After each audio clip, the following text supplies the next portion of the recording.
you mean the attack came from Japan?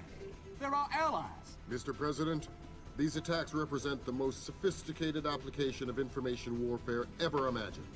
The missile launch came through Japan, yes, but it seems likely it was triggered by elements of a private security operation, Displace International. Displace? That's Doug Shetland's outfit. We have contracts with them. Who's Shetland? Former Marine recon, among the very best. He was one of my top candidates for 3rd Echelon a few years ago. No love lost for the military or the United States. Rumor is that we hung him out to dry for political reasons over an incident that wasn't his fault. We can only speculate as to what his agenda is. Well, how do we defuse the situation until we know? Maybe the Chinese can help.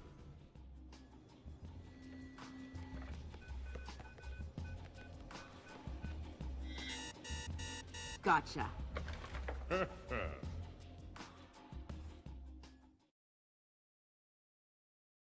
Echelon tracked down Doug Shetland in Tokyo 6 hours ago. He's mobile and he's wireless. And from what we've managed to decrypt, it looks like he's about to wrap up his business with whoever his Japanese contacts are. From what we've managed to pick out of the air, it looks like he and his men are about to converge on a bathhouse in the middle of the city. We need to find out who Shetland is meeting with, and do everything we can to prevent him from closing his deal. Clearly, the attack that crippled the Walsh and force-launched the missile from the battery went through Seoul, but it originated in Japan. Shetland has something to do with it, and my line into the displaced servers shows that he's definitely profiteering on this war. In order to shut down his operation and prevent any further escalation, we need to ID his business partners and make sure they don't leave there with any more of Zerkezi's weaponized algorithms. Fisher, the bathhouse where this meeting is going down is a semi-public place. There will be civilians in there, and probably a boatload of goons. Shetland's men seem to be popping up all around Tokyo in the last hour or so, and converging simultaneously on the location. Frances Cohen has been in Asia for the last few months, and she's found some ties between the bathhouse ownership and a Japanese criminal organization known as the Red Nishan. It's possible that they are Shetland's partners. Fisher, I just got a request from Frances Cohen. What does she need? She's been trying to get a man inside the bathhouse for a long time to keep tabs on the Red Nishan. She wants to know if you can tap the phone lines in and around the building. Francis? Of course I can. Tell me why we're out Next. Good work, Fisher. That's the first phone line. See if you can tap into the rest. Alright, hey guys, we're back with some more Splinter Cell Chaos Theory. Something is different. I don't know if you can tell or not yet, but the gameplay that is being shown and the recording that you are hearing are separate. They are not taking place at the exact same time. This is pre-recorded. This is the first time I've done anything like this. There's a few reasons for that, which I'll cover in a minute. I just want to get done with the introduction. Hey, how you doing? What's going on? So yeah, there you go. So the reasons. Number one, this is the hardest level in the game. And I actually played it once over already. I'm not talking about practice. I'm saying that I did it full let's play, walk through. You know, the part was finished. I even fully edited it. It was ready to go live. But we didn't get 100% on the rating. I wasn't happy with that. And I wanted to go back. I wanted to do it again. Also, when I went back to try and do it again, I also kept messing up a lot. This is, like I said, one of the hardest levels in the game. I'm going to go ahead and talk over that. That's not important. Like I said, the hardest level in the game. We are pretty close to the end of the game. We only have one more level after this. And it can be very, very difficult to get 100%. It's almost luck-based. As you'll see as we get near the end of this video, there's going to be some things that are going to happen, and it's almost pretty much luck. So, you know, I'll mention that when we get there. But yeah, it just seemed easier to go through and, you know, just record the video and then edit it up, cut out all the mess-ups, because there's like 20 minutes of cutout footage for this video right here alone. You know, where I just screwed up. I mean, I think the original cut for this was somewhere near an hour or something, you know, very close, like 50-something minutes. And I think right now it's somewhere in the 30-minute range. So it seemed easier for me to just talk over it. You know, just do the recording, edit it up, make sure it's good, and that we do have 100%. Sorry, spoiler. But and then just talk over it. You know, that way you can see what's happening. So, you know, I guess I can go ahead and get into that now. We kind of, you know, got the introduction fully out of the way. In that previous room, you saw there was like a fan. You can deactivate that, and I like that. We haven't ran into anything like that yet, where we can just deactivate something and it be it's able to help us. Like, you can deactivate that fan and it keeps those like little sheets from blowing, and you can actually walk behind those. If the sheets are blowing, you can kind of see your feet from the bottom of the sheets because it's blowing and they're going up a little bit. You deactivate the fan, you can walk you know, behind the sheets, no one sees you. I thought that was pretty cool. That's like the only time I think in the game you ever use anything like that. Usually the EMP pistol is just for deactivating lights and stuff. So, you know that's like its main purpose. So we're moving in behind this guy right here. He's going to go into this closet, and we're going to come back to this closet eventually. You'll see a pretty good bit of this closet. It's like the main deal closet. This is like where everybody comes to hang out. Literally, I think all the guards at some point pass through this closet. Or it's not really a closet, is it? It's like a storage unit, storage room. Not a unit, but a room. And there's like some civilians around. I think Lambert talked about that a minute ago, but I was talking over him. But yeah, there's some civilians. There's one civilian in there doing some construction, like tool handyman work, stuff like that, and he walks in that room for literally no reason. He flips a switch that doesn't do anything, but if you go and flip the switch, I think it turns the lights on and off in the room, in the storage room. So yeah, I'm not sure what that's all about. He's kind of weird. Another weird thing is that all the civilians look alike. They look exactly the same as the civilians we saw in, what was that place? Oh, I'm going to totally get this name wrong. I can't. Hanoko? Whatever. That first place where the guy got chopped to pieces with a samurai sword. So here's two more security guards. This part right here can be very difficult. Like I said, this is the hardest level in the game. You're going to run into a lot of very hard parts in this game. And then later on in the level, we're just going to run into some parts that are pretty much luck-based. They feel luck-based. I'm pretty sure you can probably do something to tip the odds in your favor, but for me, I feel like it does at least take a little bit of luck. So there was two guards there. One goes up the stairs, as you see there, and then the other one's going to go back down the hallway. And then there's a guard right outside these doors right here, the patrols. And since those doors are kind of like really hard to see through, you can't exactly tell where the guard is at. You could be walking out there, and he's looking right at you. See, that was really close for me. Look, we walked so close to that guy. He should have noticed me, but he didn't. That was luck right there. That's not some of the luck I was talking about. That was like bonus luck. I guess I did something for the sun luck god, and got some extra additional luck there. So we just want to make our way outside, and then we go past that guard very stealthily. He didn't see us at all, and then zip line across this window. And now we're kind of where that other guard is going, or was going when he was going up the stairs that we just saw. And there's also another civilian right here. Don't climb up yet. There's two things you gotta watch out for when climbing up this window. The civilian, obviously, you don't want him to see you. And then the guard below you. He can still see you from up here. He can't see you when you're hanging on the ledge because we're in total darkness. But when you climb up into the window sill, there's some light, and he can actually see you. So you want to make sure, I'll kind of look back down here in a minute. You want to make sure that that guard is not in a place where he can see you. Like right there, he could totally see us if we climbed up right now. If he's walking back towards the truck, that's a good time. And if he's right below you, that's usually a good time. But I would say the best time, if you want zero risk, you want him walking towards the truck. See, I don't think he saw me there, so we're good. And then you just kind of walk by this guy. Also, quick save. Always quick save. Also, quick saves are super fast. I'm seeing what quick saves look like for you guys. Usually they take me like a good 20 seconds. Quick saving is not the fastest thing in this game. But, hey, Xbox, it's fun. So over here you got a light, and that one guard's patrolling. That's a totally different guard than the one we saw earlier climbing up the stairs. This guard is solely here for this hallway right here. So you want to make sure you turn out the light there and hack as fast as you can before that guard sees you. And I'll probably keep talking over all the dialogue. None of this is super important. I can tell you what it's saying. Basically, we're here for Shetland. He's supposed to have a meeting, and now we search the files so we know where the meeting's being held. So we need to get down to the bathhouse. That's where Shetland is. You know, where things are supposed to kick off. So that dude noticed that the door was hacked because the light wasn't red anymore. It was green. he'll come, he'll kick in the door, do some funny jazz and all that. Cool story about this is that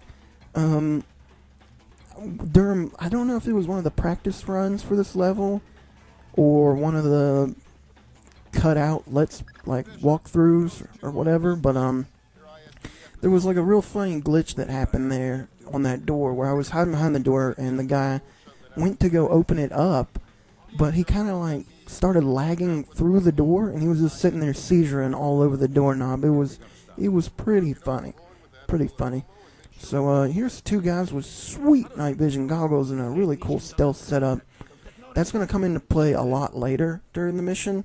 We're going to be running into more guys with like night vision goggles and stuff, and that means that the darkness will not help you. It might as well be daylight, you know. So you can run into that. There's actually the bathhouse. That's where we're looking to go.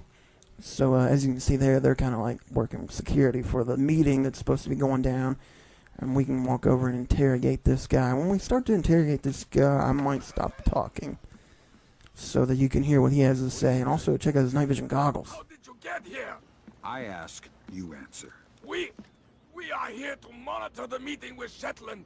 Who gave the orders? I am following the orders of a man named Kaneda. But he's someone's pawn. He's not even a real military. Kaneda, huh? Thanks. You're gonna take a nap now. Alright, so there you go. Now you heard what he said. I'm actually just listening with no volume. I could have volume, but I didn't feel like setting it up. So I don't know what he said. He probably said something cool though, right? Because he had night vision goggles. Night vision goggle guys always say something cool. So that dude didn't bother to shut the door, and this, what I'm trying to do here is actually see around the door, because I didn't want to jump down and then he'd see me, but I couldn't see around Sam's head right there. But there's enough darkness in this corner over here to where you probably don't have to worry about it. Also, it looked like that was pretty much him at the end of his guard routine, his guard route, so you don't have to worry about it. Worry about him seeing you too much coming out of that vent. As you saw there, I'm using the thermal vision. You can use thermal to see around those kind of like arches or pillars that are kind of making up the hallway. That's very useful because the guard that's on patrol, and also the guard that's like below us that comes up and down the stairs that we saw earlier. You usually want to try and look through those pillars before you make a move, because he can also see you. Because as soon as he's at the end of his route, he basically looks straight down that hallway, and he can see you even if the other guard is making his way in the opposite direction of you, if that makes any sense. So what I'm saying basically is use your thermal. Make sure you look through those pillars, make sure there's no one on the other end. So here's another hard part. Once again, we're trying to look through the door for a good opportunity to get around all these guys, and these guys are spooked right now, I think, because of the hacked door they saw, so they're a little bit on high alert. Not too big of a deal. That guy back there can be a real pain, though. A lot of the cutout footage came from that guy, to be honest. He's kind of a jerk. He's got a really weird patrol route. Once he goes into alert mode, he doesn't go up and down the stairs anymore. He just pretty much walks around that room in a circle. And getting around him and also not being seen by the guy that's outside walking back and forth from the truck can be quite the task. But, just make a dash for the vent like I did, and maybe you get lucky. So there's some more luck. Now we're back into the storage room, as you can see, and here comes that civilian, I think I was talking about, maybe. Yeah, there he is. So he comes in here, he hits the switch. The switch doesn't do anything, or at least, not for him, but like when we jump out, I think I hit the switch, and it turns off the lights to the room. So you got to watch out there. I got a little hasty. I wanted to jump out, but there is still 2 guards on patrol. That one with the flashlight could have saw us there, but I guess not. And then also there's another guard that does still go back and forth from the hallway into that storage room, so you gotta watch out for that. Gotta make sure he doesn't sneak up behind you. That can really get you. So we're kind of waiting right here. This guy, the civilian's gonna go back up here and start playing with his tools and junk, and then this guy's gonna walk down here, and then we're gonna try and make sure this guy doesn't see us. We're gonna work around him a little bit. He's like all over the place. He's making sure he's not missing a spot with that flashlight. I mean, he really wants to keep his job. So he'll go around, kind of make like a little bit of a C route. See, that was like the end of the C. Now he's going back. He's going to complete the C on the other side. You want to make sure you look up at the civilian, though. Make sure he's not looking in this direction either. And then just kind of make a break for the hallway. Now we're into the lockers, which is pretty cool. This guy usually doesn't see me. I want to say he said, yeah, see, he saw me here. He usually doesn't see me, but if he does see you, you can always deactivate those lights, make your way around towards the back. He can see you in the reflection of the mirror. You can't really see it because it's dark. I turned the lights out, but there is a mirror on that wall, and he can see you through the reflection of that mirror. So 2 ways to go here. I went left. I just like this way. You can cut this material and then go over in this construction zone, I guess. Kind of just like a little alternate route into this pool area, and this is where we want to be anyway. We're going to get the second of the tapping of the phones objective. We're going to make our way down into this pool right here. There's a little generator. Pretty much going to puncture the generator. That's going to turn all the lights off, which is very useful in this room. But on that last room, or that last hallway where we cut the material and made our way through, you got to watch out, because there is a guard that patrols that. He usually takes a really long time. You probably won't see him, but I want to say there's like a 1 in 9 chance, 1 in 10 chance he'll come down that hallway when you're in that hallway cutting the material and see you. But it's not usually a big problem, but I thought I'd let you know about it. So we're pretty much waiting for these guys to get out of the way. They have noticed that the lights are off, and right behind them is another one of those phone tapping panels. And this is a pretty easy optional objective. I don't think it's a secondary. I think it's just optional. There's only 3 phones in total to be tapping, or phone lines to be tapping. So, yeah, see, it says 1 more phone line to tap now. Yeah, that's a pretty easy one. It's not really a big deal. You have enough on your plate as it is with the main mission itself. So I look down this hallway. I'm trying to be cautious because there is sometimes a civilian in this hallway using that mop right there that we walk by, and he likes to mop up and down the hallway. Really random. I ran into it once, and I couldn't really run it. I couldn't get him to spawn again, so I'm not really sure. But yeah, another one of those things. I want to say like a 1 in 10 chance you'll see a guy mopping the room there. So in this next room, you can see there's a lot of steam, and that guy flinched there. He didn't see us. He saw the guy behind him. But with the steam, you can pretty much walk right through here. No one can see anything. Visibility is very hard. There's 2 guards on our left and then the civilian on the right. You want to make your way through here as quick as you can. Use the thermal to see around. That's pretty much the only way you can see through the steam. Warning, don't use night vision. That burns. It hurts a lot. But you want to make your way quickly because that civilian does get up eventually and turn the steam off. So you want to watch out for that. And then now we're into the next steam bath. And you can see all the way in the back of the room there's a turret.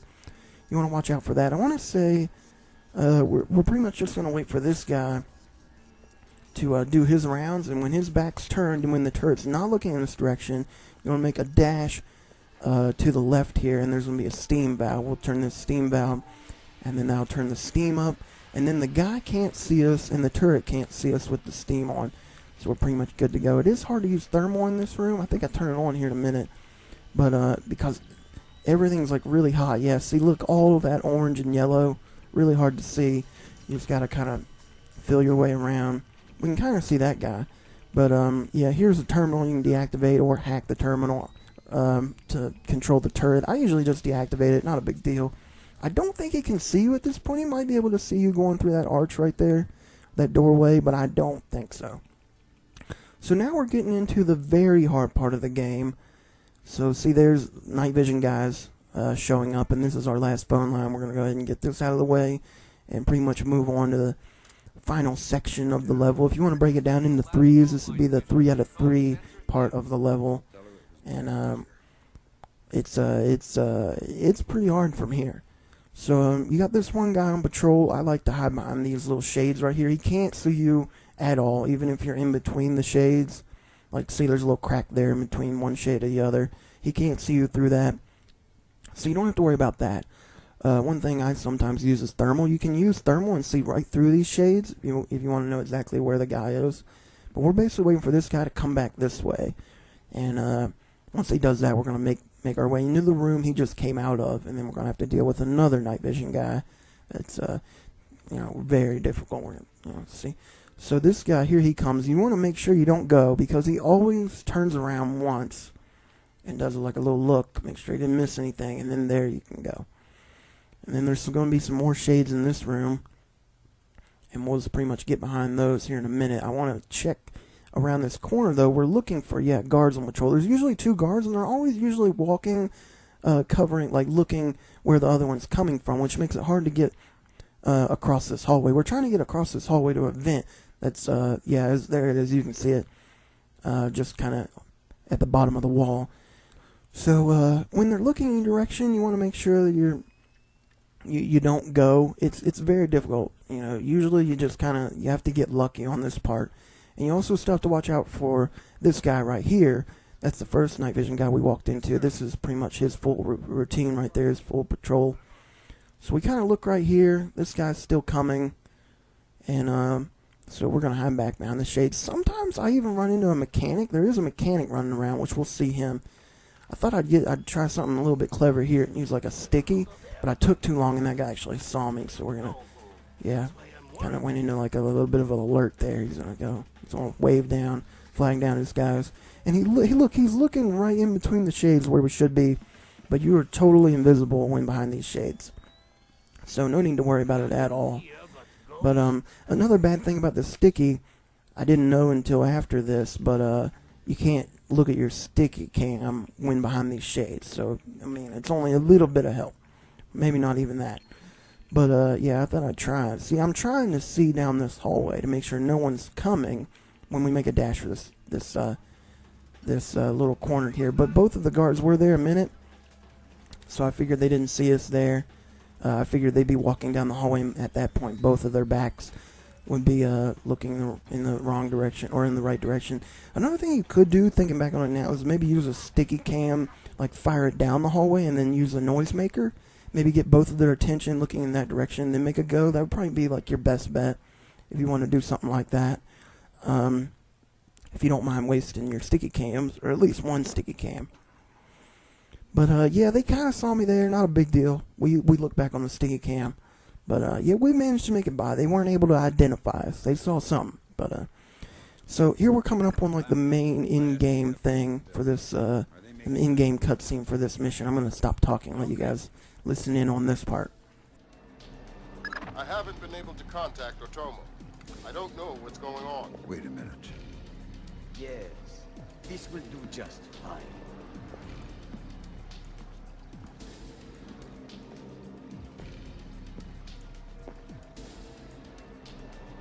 I told you I've taken care of everything. We're secure. Jesus, Lambert. SDF isn't here to take Shetland down. They're meeting with him. They're his partners. My God. Stay there. We need to hear the details before we go to the Joint Chiefs with this. You did not bring them? We're not going to follow you across Tokyo. Relax, Kaneda. I'll just download them and burn you a disc. Ha! You take me for a fool. You are not stupid enough to download them over a public network. What are you up to? I said relax. You're right. I'm not that stupid. My men just finished setting up a shadow net. Completely secure wireless, discreet from the web. Now sit. You'll have your algorithms in about 4 minutes. Call it! Lambert. Let him go, Fisher. We know the truth. We'll pick up the pieces after the dust settles. Save it, Kaneda. I've seen it before. You're defending your honor to cover up your lies. Should I check the account, or should we start shooting and see who walks out of here? Kaneda Tetsuo! No, no, no, please. We can work this out. We're switching the fallback. The chopper's on its way. Good. Secure this area. No one comes through. Yes, sir. Fisher? Kill Shetland. I know.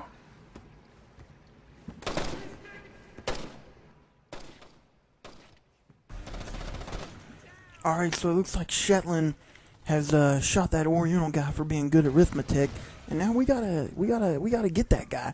You can kind of hear it and see it a little bit glitching into the wall. There was some explosions, some gunfire, all kinds of junk.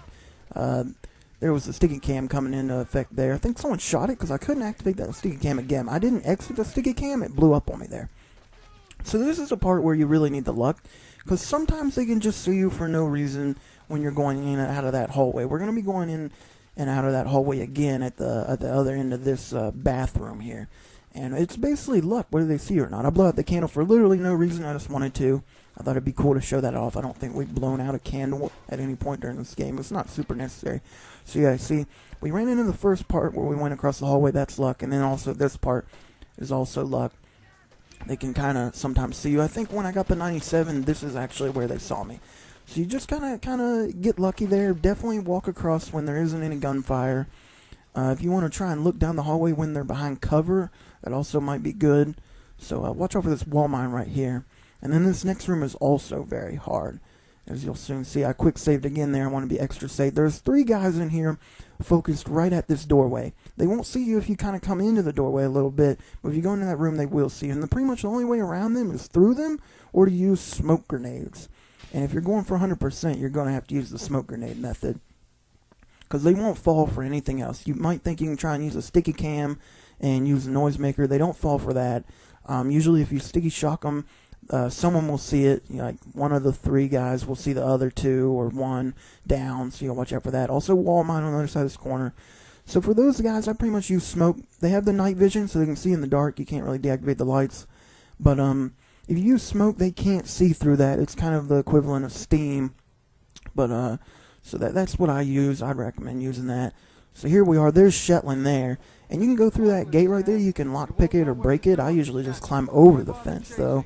You know, it's somewhat, it's probably about the same speed. Not really any faster, any slower, but it is kind of cool. So now we're on the clock here. You heard there from Lambert. I was talking over him, so you might have read instead of heard. But there's bombs. We have to find and deactivate bombs. Mason and Lambert have you wrapped around their fingers, Fisher. You're no more to them than any other weapon. So yeah, here's the first bomb down. Every time you deactivate a bomb, you get another minute 30 to find the next and deactivate it.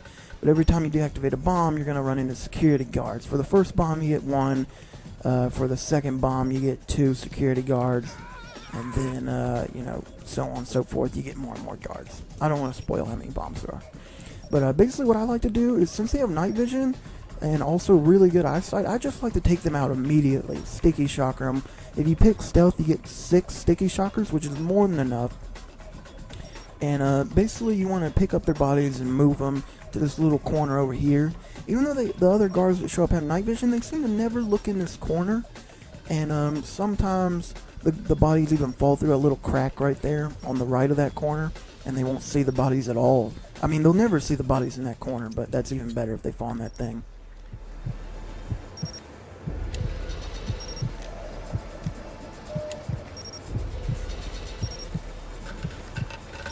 You've made yourself the instrument of a policy you don't believe in, Sam. Walk away.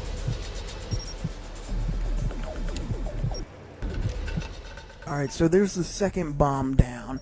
But before you make any sudden moves, you want to wait right here, because there's going to be a guard. Yeah, this guard that walks by. And you got to be real careful. Make sure you don't make too much noise. I made a little bit of noise there. I think that's why he stopped. But not enough for him to turn around, I guess. There's 2 guards. There's one right there and then this guy right here. We're basically going to try and make our way around this guy. You can sticky shocker him, or if you're quick enough, you can get up behind him and just beam him right in the back of the face with your knuckle sandwich. Which is what I think I did. Yeah, right there, right in the sweet spot. And then basically you want to get out your gun, sticky shocker this guy before he sees anything. I think he might have kind of saw me there, but not enough to identify. If they see the body, you're pretty much screwed. But the body was behind those poles, so we're good in that regard. I think they need to start shooting at you before you're considered identified. But definitely the body thing will affect your rank. So we got like 40 seconds left, and we do need to be moving all the bodies of this corner. Like I said, that corner is the holy land of blind spots for these guards. They never look. This guard we're holding right now, pretty much walked right in front of this hallway, or right in front of this corner, with his night vision, didn't see anything. Another thing that's funny is you can see all the night vision goggle lasers kind of like piling up over there. It's pretty funny. So here's the final bomb. I didn't want to spoil it, but there's 3.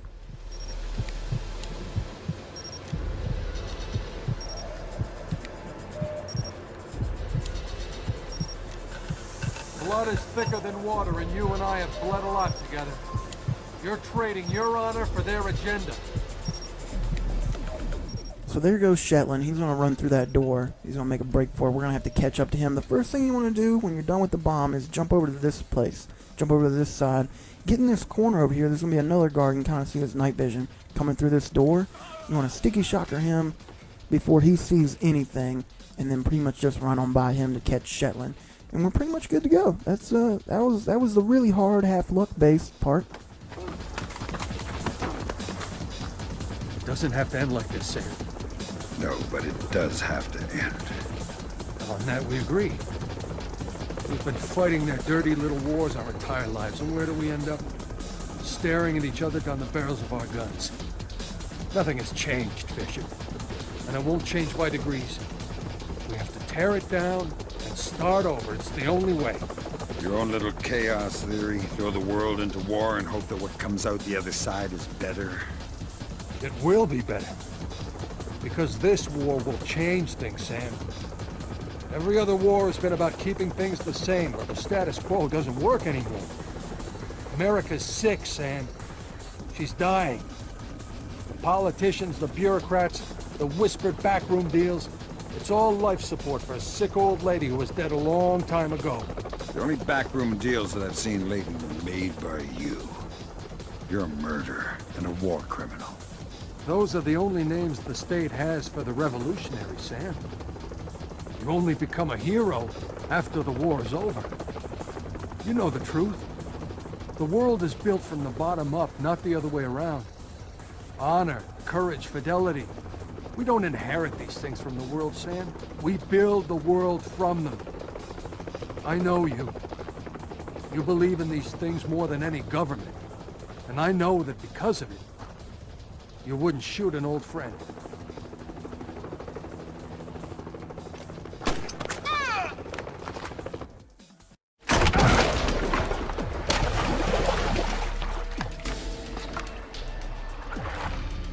You're right, Doug.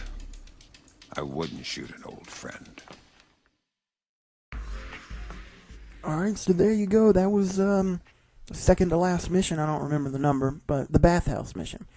Completed across the board. There's your 100%.